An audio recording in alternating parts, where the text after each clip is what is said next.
ಕರ್ನಾಟಕ ರಾಜ್ಯಪಾಲರು ಗೆಹ್ಲೋಟ್ ಅವರು ಏನು ಸಿದ್ದರಾಮಯ್ಯ ಸಾಹೇಬ್ರ ವಿರುದ್ಧ ಪ್ರಾಸಿಕ್ಯೂಷನ್ ಆರ್ಡರ್ ಸ್ಯಾಂಕ್ಷನ್ ಮಾಡಿದ್ದಾರೆ, ಅದರ ವಿರುದ್ಧ ಇಡೀ ಕರ್ನಾಟಕ ಪ್ರದೇಶದಲ್ಲಿ ಕಾಂಗ್ರೆಸ್ ಜನರು ಪ್ರತಿಭಟನೆ ಮಾಡ್ತಾ ಇದ್ದಾರೆ.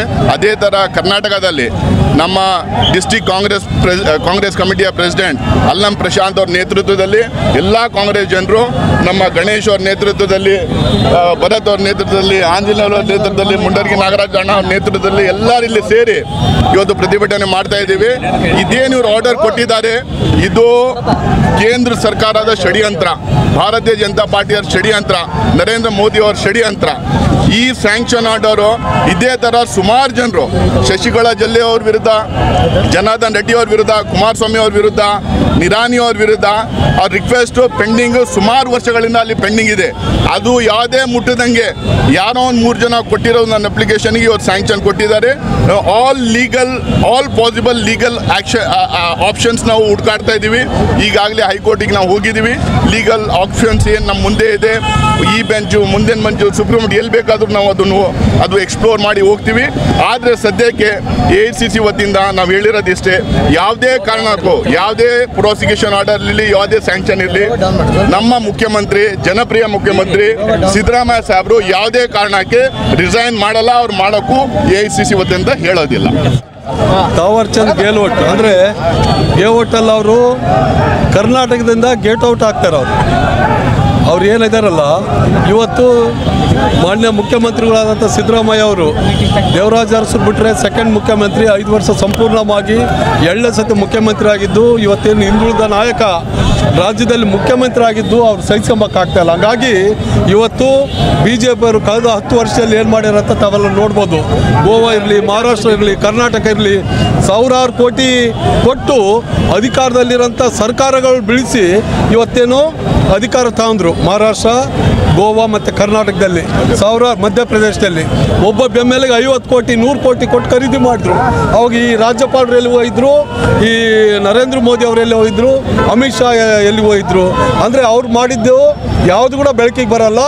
ಇವತ್ತು ಒಬ್ಬ ಸ್ವಚ್ಛವಾಗಿ ಆಡಳಿತ ನಡೆಸುವಂಥ ಒಬ್ಬ ಹಿಂದುಳಿದ ನಾಯಕ ಮುಖ್ಯಮಂತ್ರಿಗಳನ್ನ ಇವತ್ತೇನು ರಾಜ್ಯಪಾಲರು ನೋಟಿಸ್ ಕೊಟ್ಟು ಇವತ್ತೇನು ಎನ್ಕ್ವೈರಿಗೆ ಇದು ಮಾಡಕತ್ತಾರ, ಇದು ನಡೆಯಲ್ಲ. ಇವತ್ತೇನು ತಾವರ್ ಚಂದ್ ಗೆಹ್ಲೋಟ್ಗೆ ನಾನು ಒಂದು ಮಾತಾಡೋಕ್ಕೆ ಇಷ್ಟಪಡ್ತೀನಿ. ಸಿದ್ದರಾಮಯ್ಯ ಸಾರ್ ಅವರ ಒಂದು ರೋಮು ಕೂಡ, ಒಂದು ಕೂದಲ ಕೂಡ ಅಗ್ಲಾಡ್ಸೋಕ್ಕಾಗಲ್ಲ. ಯಾಕಂದರೆ 136 ಜನ ಶಾಸಕರು ಇವತ್ತೇನಿದ್ದೀವಿ, ಸುಮಾರು 5 ವರ್ಷಗಳ ಕಾಲ ಮಾನ್ಯ ಮುಖ್ಯಮಂತ್ರಿಗಳೇ ಮುಂದುವರೆಯುವಂಥ ಕೆಲಸ ಆಗ್ತೈತಿ. BJP ಅವರು ಇವತ್ತು ವಿರೋಧ ಪಕ್ಷದ ನಾಯಕರು ಅಶೋಕ್ ಅವರು ಇದ್ದಾರಲ್ಲ, ಅವ್ರು ಅಶೋಕ್ ಅವ್ರು ಬೇಡ, ಇವರೇ ಬಂದ್ಬಿಡ್ಲಿ, ಯಾರು ರಾಜ್ಯಪಾಲರೇ ಬಂದ್ಬಿಟ್ರೆ ಭಾಳ ಒಳ್ಳೆಯದು.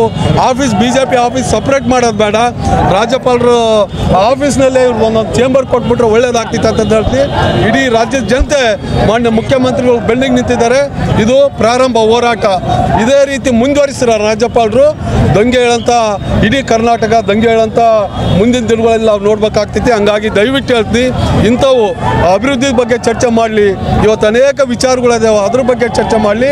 ಬರೇ ಹೆಸರು ಕಡೆ ಅಂತ ವಿಷಯಕ್ಕೆ ಕೈ ಹಾಕಬಾರ್ದು ಅಂತ ನಾನು BJP ಆಗಿದ್ದಾರೆ. ಅಮಿತ್ ಶಾ ಆಗಿರ್ಬೋದು, ಮೋದಿ ಅವರಾಗಿರ್ಬೋದು, ಇಸ್ ಬಾರ್ 400 ಪಾರ್ ಅಂತ, ಅದು 240ಕ್ಕೆ ಬಂದು ಬಿದ್ದೋಯ್ತು. ಏನಪ್ಪ ನಮ್ಮ ಪರಿಸ್ಥಿತಿ ಈ ಥರ ಆಗೋಯ್ತು. ಇಂಡಿಯಾ ಅಲಯನ್ಸ್ ಇಷ್ಟು ಶಕ್ತಿಯುತವಾಗಿ ಭಾರತ ದೇಶದಲ್ಲಿ ಮುಗ್ತಾ ಇದೆ. ಇವ್ರು ಹಿಂಗೆ ಬಿಟ್ಟರೆ ನಾವು ಸರ್ಕಾರ ನಡೆಸೋಕ್ಕಾಗಲ್ಲ. ರಾಹುಲ್ ಗಾಂಧಿ ಅವರು ಮಾತಾಡೋ ರೀತಿ ಸಿದ್ದರಾಮಯ್ಯ ಸಾಹೇಬರು ಏನೇನು ಅನುದಾನಗಳಾಗಿರ್ಬೋದು, ಭಾಗ್ಯಗಳಾಗಿರ್ಬೋದು ಕೊಡ್ತಿರೋವನ್ನು ನೋಡಿ ಮುಂಬರುವಂಥ ದಿನಮಾನದಲ್ಲಿ ನಮಗೆ ಭಾಳ ತೊಂದರೆ ಆಗುತ್ತೆ ಅಂತೇಳಿ ಈ ಥರ ಈ ಗವರ್ನರ್ಗಳನ್ನ ಇವರು ಉಪಯೋಗಿಸ್ಕೊಂಡು ಇವ್ರೇನು ಮಾಡ್ತಿದ್ದಾರೆ. ಆದರೆ BJP ಅವ್ರಿಗೊಂದು ಮಾತು ಹೇಳೋಕ್ಕೆ ಇಚ್ಛೆ ಪಡ್ತೀನಿ ನಾನು.